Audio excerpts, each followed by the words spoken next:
तब मैंने देखा कि एक हाथी के 2 सूंड हैं और ये देखकर मेरे आश्चर्य का ठिकाना ना रहा। फिर अर्जुन ने बताया कि हे वासुदेव, मैंने एक पक्षी को देखा जिसके पंखों पर वेद की ऋचाएं लिखी हुई थीं। वह मरे हुए जानवर का मांस खा रहा था।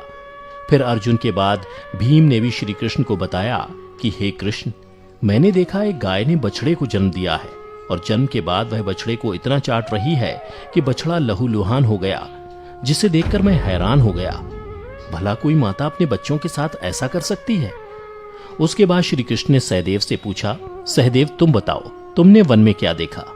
तब सहदेव श्री कृष्ण से बोले, हे वासुदेव, मैंने वन में देखा कि एक जगह 6-7 कुएं हैं और आसपास के कुओं में पानी है, किंतु बीच का कुआं खाली है। बीच का कुआं गहरा है, फिर भी पानी नहीं है। यह देखकर मुझे घोर आश्चर्य हुआ कि ऐसा कैसे हो सकता है। उसके बाद नकुल ने कहा, हे नारायण, जब मैं वन में भ्रमण कर रहा था तो मैंने देखा कि एक पहाड़ के ऊपर से एक बड़ी सी शिला यानी पत्थर लुढ़कती हुई आती है और कितने ही वृक्षों से टकराकर उनको नीचे गिराते हुए आगे बढ़ जाती है, परंतु उस विशालकाय पत्थर को कोई भी वृक्ष उसे रोक ना सका। इसके अलावा वह शिला कितनी ही अन्य शिलाओं के साथ टकराई, पर फिर भी वह रुकी नहीं। अंत में एक अत्यंत छोटे पौधे का स्पर्श होते ही वह स्थिर हो गई। फिर युधिष्ठिर श्री कृष्ण से बोले, हे वासुदेव, हम 5 भाइयों ने जो कुछ भी वन में देखा वो आपको बता दिया, कृपया कर इसका अर्थ बताइए। तब श्री कृष्ण ने युधिष्ठिर से कहा, हे धर्मराज, जैसा कि आपने कहा कि आपने 2 सूंड वाला हाथी देखा, जिसका यह अर्थ हुआ कि कलयुग में ऐसे लोगों का राज होगा जो बोलेंगे कुछ, करेंगे कुछ। कलयुग के शासक अपनी प्रजा की सभी तरह से शोषण करेंगे। उनके मन में कुछ और होगा और दिखावे के लिए कुछ और करेंगे। अर्थात कलयुग में शासकों के लिए आम लोगों का कोई महत्व नहीं होगा, वो बस राज करने के लिए शासक होंगे। फिर श्री कृष्ण अर्जुन से बोले, हे धनंजय, जैसा कि तुमने देखा कि एक पक्षी के पंख पर वेद की ऋचाएं लिखी हुई थीं, लेकिन वह मरे हुए जानवर का मांस खा रहा था, जिसका अर्थ ये हुआ कि कलयुग में ऐसे लोग होंगे जो बड़े ज्ञानी और ध्यानी कहलाएंगे, किंतु उनके आचरण राक्षसी होंगे। कलयुग में लोग पंडित और विद्वान कहलाएंगे, किंतु यह विचार चलता रहेगा कि कोई मरे और उसकी सारी संपत्ति उसके नाम हो जाए। अर्थात कलयुग के मनुष्य धन और संपत्ति के लोभी होंगे, भले ही उनके पास कितना ही ज्ञान क्यों ना हो।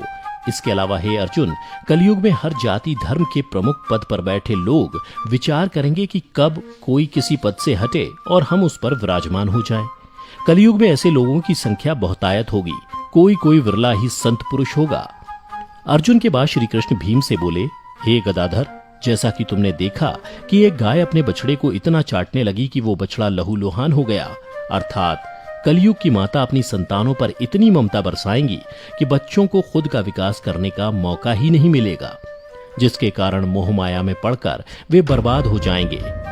इसके अलावा किसी का बेटा घर छोड़कर साधु बनेगा तो हजारों व्यक्ति दर्शन करेंगे, किंतु जब मनुष्य का अपना बेटा साधु बनेगा तो रोएंगे कि मेरे बेटे का क्या होगा। इतनी सारी ममता होगी कि उसे मोह माया और परिवार में ही बांध कर रखेंगे और उसका जीवन वहीं खत्म हो जाएगा। अंत में बेचारा अनाथ होकर मरेगा। भीम जब श्री कृष्ण के जवाब से संतुष्ट हो गए, तब भगवान श्री कृष्ण ने सहदेव से कहा, सहदेव, जैसा कि तुमने बताया कि तुमने वन में 5-7 भरे कुओं के बीच एक कुआं एकदम खाली देखा, जिसका अर्थ ये हुआ कि कलयुग में पैसे वाले अर्थात धनी लोग अपने पुत्र पुत्री के विवाह में या फिर आलीशान भवन बनाने में लाखों रुपए खर्च कर देंगे, परंतु उनके पड़ोस में ही यदि कोई भूखा प्यासा मर रहा होगा तो वह उसकी कोई सहायता नहीं करेंगे। भले ही उनका अपना ही सगा भूख से मर जाएगा, लेकिन वो देखते रहेंगे। इसके अलावा कलयुग में मनुष्य मदिरा, मांस, भक्षण, सुंदरता और व्यसन में पैसे उड़ा देंगे, किंतु किसी के 2 आंसू पोंछने में उनकी रुचि ना होगी। हे सहदेव, मेरे कहने का तात्पर्य यह है कि कलयुग में अन्न के भंडार होंगे, लेकिन लोग भूख से मरेंगे। सामने महलों बंगलों में ऐशो आराम चल रहे होंगे, लेकिन पास की झोपड़ी में आदमी भूख से मर जाएगा। एक ही जगह पर असमानता अपने चरम पर होगी। श्री कृष्ण की बातें सुनकर सहदेव को सारी बातें समझ में आ गईं। तब श्री कृष्ण ने नकुल से कहा, नकुल, जैसा कि तुमने बताया कि वन में एक बड़ी सी चट्टान पहाड़ से लुढ़की, किंतु बड़े बड़े वृक्ष और उसके तने उस चट्टान को रोक ना पाए, किंतु एक छोटे से पौधे से टकराते ही वह चट्टान रुक गई, जिसका अर्थ यह हुआ कि कलयुग में मनुष्य का मन नीचे जाएगा, यानी कलयुग के मनुष्यों का जीवन पतित हो जाएगा।